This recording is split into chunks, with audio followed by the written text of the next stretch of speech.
In this session, we will understand Gaussian distribution, the random variable for a Gaussian distribution, and problems related to it. First, we'll understand what is Gaussian distribution. The Gaussian distribution is also called as normal distribution, which is having a bell-shaped curve. First, we'll understand a scenario where we get the bell-shaped curve. Now, take an example that I want to travel to Bangalore from Bidar and I'm taking a bus. And normally, what we have is to travel from Bidar to Bangalore through bus, it may take 14.5 hours. We take an example now for most of the time what we have is maybe for 60 days, right? 60 days I'm trying to see how much time the bus will take to travel from Bidar to Bangalore, and mostly for most of the days, maybe for 40-45 days, it will take 14.5 hours. There are scenarios in some odd days it may take 14 hours, it may reach 30 minutes earlier. There are scenarios it may take 13.5 hours to reach the Bangalore, and there are scenarios which may happen rarely, which it may take 13.0 hours. And there are scenario maybe because of some issues with the bus, maybe because of some traffic jam, some issues what we have, the travel time is taking 15 hours, 15.5 hours, 16.0 hours there. And if you can see here, this 16-hour, the possibilities it will happen rarely, and also to reach early this will also happen rarely here. So that if you see this scenario what we saw for the bus journey, right, if I take for for 60 days, so most of the time, as I said here, it will take 14.5 hours to travel from Bidar to the Bangalore. This will follow the bell-shaped curve, and what we plotted here is the PDF, probability density function.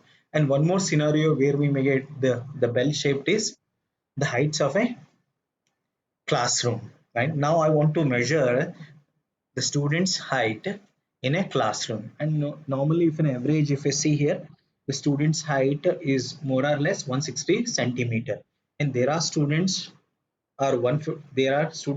whose height is 150 centimeter, 140 centimeter, 130, and 130, having 130 centimeter, that is rarely the percentage of having the height of 130 centimeter is very less. Similarly, what we have, there could be a student height, it could be 170, 180.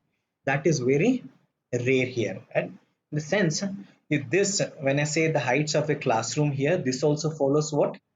A normal distribution, so that it is having the bell-shaped curve here. And it's in the first scenario what we had for 14.5 hours journey time from Bidar to the Bangalore here. If you see, the mean is 14.5. On average, it will take 14.5 hours to reach the Bangalore here, right? And what is the standard deviation? What we have it? Zero point 0.5 hours. So that if you see this curve, what we have, this is mu here. This is mu plus standard deviation here. This is mu, which is mean minus of standard deviation. This is mean minus of 2 times of standard deviation. This is what we have it, mean plus 2 times of standard deviation. So that looking at these two scenarios, what we can say is that the standard deviation controls the shape of the bell-shaped curve here. When the standard deviation is small here, this distribution what we have, the distribution is much taller here, so that it is much taller here, and it is narrower, the curve is much narrower. And also, when the standard deviation is more, it more or less it looks like this one, right? If I try to join all this heights here, right, more or less it will follow this shape here, so that the curve will be much flatter, and also the curve will be much wider here.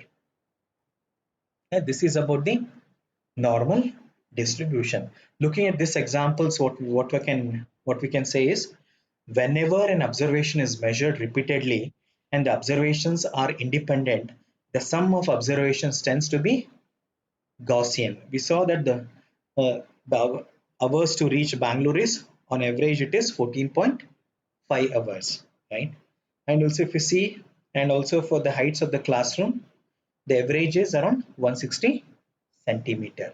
And this follows what the when I say the observations tends to be Gaussian, the PDF, the probability density function is of the shape bell curve here, right? This is about the Gaussian distribution. Now, the probability density function for normalized Gaussian random variable is defined as fz of z is equal to 1 divided by square root of 2 pi e raised to minus z square divided by 2 for z less than infinity greater than minus infinity. And the corresponding cumulative distribution function is defined by 1 divided by square root of 2 pi integration minus infinity to z e raised to minus u square divided by 2 du. This is normalized Gaussian here. And the curve for the cumulative distribution function is this one.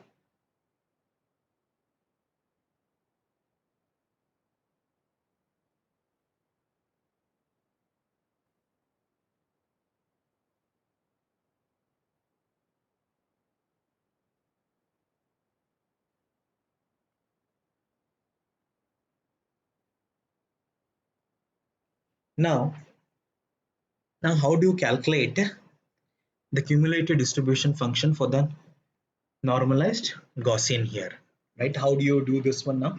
For this one, what we use is we use one table. This we call it as what? The normalized Gaussian random variable table what we have. Phi of z, which is equal to the probability z less than or equal to z.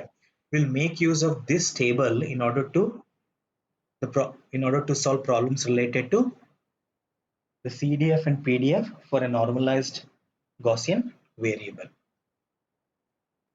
Now see for this one what we do, so that here we this fz of z is represented as phi of z here, and this phi of z what we have for z less than 0, so that what we have is phi of minus z could be represented as 1 minus of phi of z here. We'll make whenever the value of z is less than 0, we'll make use of this formula so that we can calculate what is phi of minus z.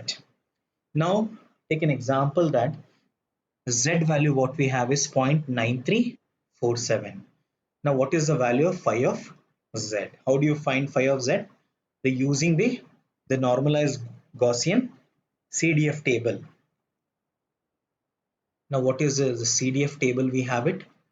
This one. These columns what we have, the first column, the last column what we have here, this represents the value of z, and whatever the values what you see here, this one is nothing phi of z, the corresponding phi of z for the given z there.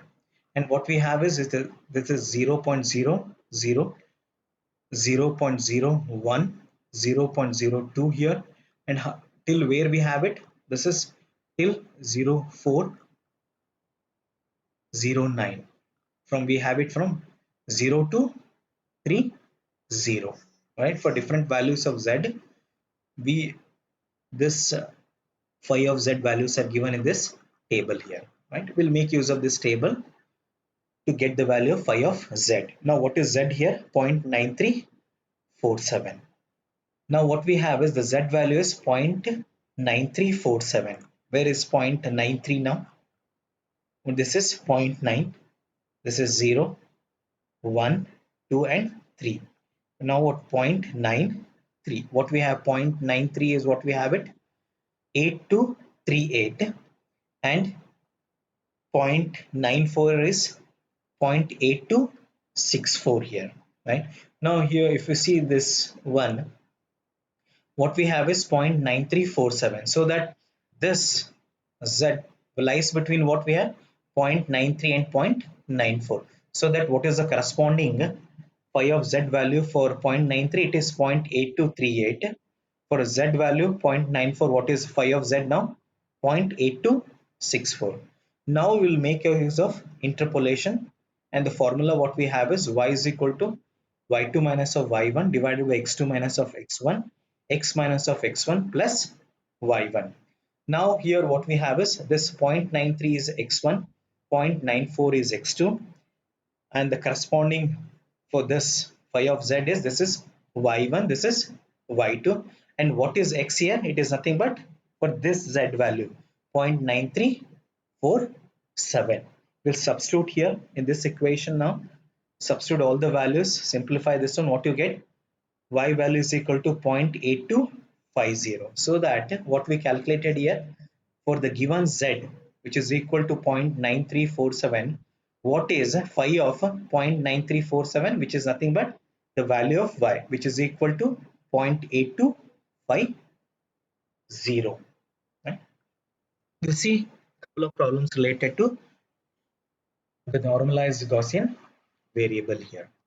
Given that the random variable z is Gaussian with a mean of 0 and a variance of 1, find the probability that z is less than or equal to minus 0.37. Now, how do you calculate the probability for z less than or equal to minus 0.37? Now, what we have, z is less than 0. Now, what is the formula? As said here, we use phi of minus z is equal to 1 minus phi of z for the values of z less than 0. So that this probability could be written as what now? Phi of 0.37. If you see this one, why it is phi here? As I said here, fz of z is equal to phi z. We know by definition what we have. The probability that z less than or equal to 0.37 is equal to what? Fz of 0.37. Now here what we have, fz of 0.37 could be written as phi of 0.37 now. Now for this value of 0.37, what is the corresponding phi of z now? Now how do you find it? You need to go for the table. What is the value of z? We have it 0.37. Where is 0.37 now? This is 0.3 and here it is till 4. 0.37 what we have, this is 0.3 plus 0.07 will be 0.37. What we get is 0.6443. So that what is the value of this one? 0.6443. Now phi of minus 0.37 could be written as 1 minus phi of 0.37. 1 minus, and what is the value of this one? It is equal to 0.6443. Substitute here, subtract with 1. How much you get? So that this is equal to 0.3557. So that for this z 0.37, the phi of z is 0.3557. The second problem, given that the random variable z is Gaussian with a mean of 0 and a variance of 1, find the probability that z is less than or equal to 1.7634. Now what is given here? 1.7634 now. Now what is this? You can just by looking at this one, we know that this value falls between what now? 1.76, 1.77 now, right? What we have is 1.76, 1 point, if you see this one, 1.76 is 0.9608, 1.77 is 0.9616. So that what we have, the corresponding phi of z for one when z is 1.76, it is 0.9608. When z is 1.77, what is the corresponding phi value? 0.9616. Now with the help of interpolation, calculate the phi of z when it is equal to 1.7634, less than or equal to 1.7634 here. Now how do you do this one now? Substitute these values. Now what we have, this is x1, x2, y1, y2, and x is nothing but our this value 1.7634. Substitute in this equation y1, y2, x2 and x1. Simplify this equation. How much value do you get? 0.961072. Right? So that for the given z value, which is 1.7634. What is the corresponding phi of z? We get it as 0.961072. You see similar problem. The third one, the random variable z is normalized Gaussian, that is its mean is 0 and its variance is 1. Find the probability that minus 1.003 less than z less than equal to 2.392 here. Now how do you write this probability in terms of phi? Phi 2.392 minus phi of minus 1.003. Now since for z less than 0, how do you write it? 1 minus of phi 1.003 here. Now for z, for this z, now I need to calculate what is phi of 2.392 now. Now how do you do this one? With the help of the table and interpolation, we can do it. Now how do you do this one? What we have is 2.39. Since it is 2.392 here, you know this falls between what now? 2.39 and 2.4 here, right? So that what we have x1 is 2.39 and what is x2? It is 2.4 now. Now what is the corresponding phi of 2.4 and phi of 2.39? Where you get the values from? You get it from the table 2.39. See this one, what we have it 2.39. This is 2.3 and this is 9 here. 2.39, which is equal to 0.9916, and 2.4 is nothing but 0.9929, right? So that what we have for z 2.4, the phi of z is 0.9929, and for z 2.39, the phi of z is 0.9916. Now we know the value of x1, x2, y1, y2 and x. X is nothing but 2.392. Substitute in this equation. How much you get? The y value what you get is 0.99186 here, right? So that what we have now, therefore phi of 2.392 is equal to how much? 0.99186. Now for this z 1.003, I need to calculate phi of z. Now what we have, this is 1.003. So that what we have now, we know that since it is 1.003, it falls between what? 1.00, 1.01. Now what is the corresponding phi of z for 1.01 and phi of 1.00? You get it from the table 1.0. What we have 1.0 is nothing but what we have 0.8413 and 1.01. What we have it here, it is 0.8438. So that what we have, therefore for a z is equal to 1.01, the phi of z is 0.8438. For z is equal to 1.00, the phi of z is 0.8413. Now for by interpolation using this formula, we know what is x1, x2, y1, y2, and also we know the value of x. Substitute in this equation, simplify, how much you get? 0.8425. If I approximate, you get it as 0.8421. So that now we know the value of phi of 2.392 and also we know the value of phi of 1.003. Now substitute in this equation. What we have it here, 0.99186 minus 1 minus of 0.84205. When I simplify this one, you get it as 0.83391. For approximated, what we get is 0.834. So that what we have for the probability that the z lying between this value, what we have, this is equal to 0.83391.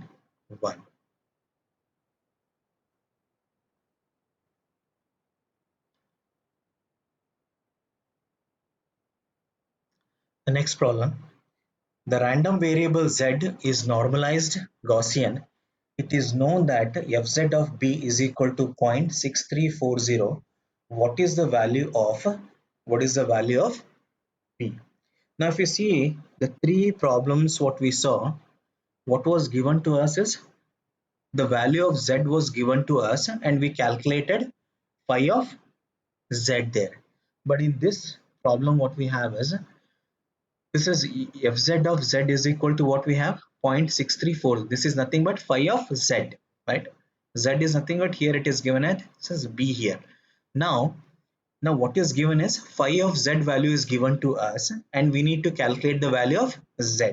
In this scenario it is b value. Now it is inverse of the three problems what we saw now, right? The phi of z value is given here, but we need to calculate the value of z or b. So that what is, how do you calculate the value of b here? It is nothing but the inverse of phi of 0.340. Now where do you, now you need to look for this value in the table, 0.6340. Where you see this 0.6340,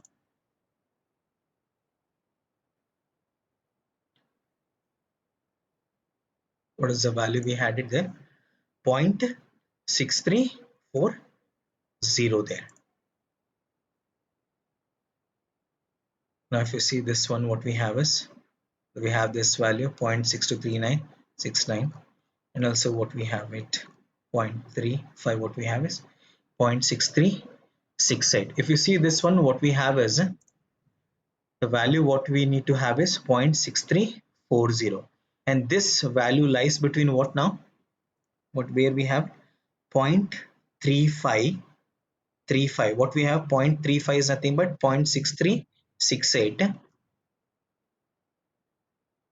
0.34, what we have is 0.6331. So that our phi of z value what we have is 0.6340. So that it lies between what now, this values what we have. So that what are the corresponding values we have it, 0.34 and 0.35 here. So that now how do you calculate the value of b or z here? Now we make use of this formula, x is equal to x2 minus of x1 divided by y2 minus of y1, y minus of y1 plus x1 here. Now what we have it, now the, as I said here, it lies between this one, what we have 0.6340 is nothing but our y value, and what are this y values we have for 0.35, it is 0.6368 and this is 0.6331. So that our value lies between these two, right? So that x1 is 0.34, x2 is 0.35. So that now substitute for x1, x2, y1, y2 and the y value and calculate the value of z or b here. So that simplify this one, what is the value of b? You get it as 0.3424 here, right? Everyone understood this one? So now, as I said here in this problem, the phi of z value is given to us and we need to calculate the value of z. Now how do you see it? Now look out for this value in the table or where this value lies, and we saw that this lies between where 0.35 and 0.34. What are the phi of z for 0.34? It is 0.6331. Similarly for the z value which is equal to 0.35, what is phi of z? 0.6368 here, right? Now substitute in this equation, you get the value of x, and x value is nothing but our z value or b value in the given problem, which is equal to 0.3424. A similar problem here, the random variable z is normalized Gaussian. It is known that fz of c is equal to 0.5844. What is the value of c now? Now how do you do this? Now fz of z is given, or fz of c, which is equal to 0.5844, right? We know the value of phi of c, which is equal to 0.5844. Now we need to go to the table and see where this value lies here. Now by just Looking at the table, you can just figure it out here. Point, how much is the value we have it? 0.5844.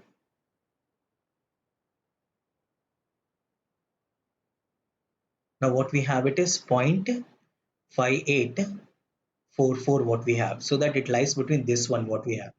What we have for 0.21 it is 0.5832. For 0.22 it is 0.5871. So that our value what we have it 0.5844, which lies between these two here, right? So that what we have now, what we have, what are the corresponding values here? We have 0.21 and 0.22. So that what is the x1 and x2 here? What we have is 0.21, x2 is 0.22, and what are the phi of z for this 0.22? 0.5871, and for z 0.21 it is equal to 0.5832. And substitute in this equation, simplify this one, so that what is the value of c? We get it, as 0.2130. Yeah, these are the problems related to the Gaussian random variable.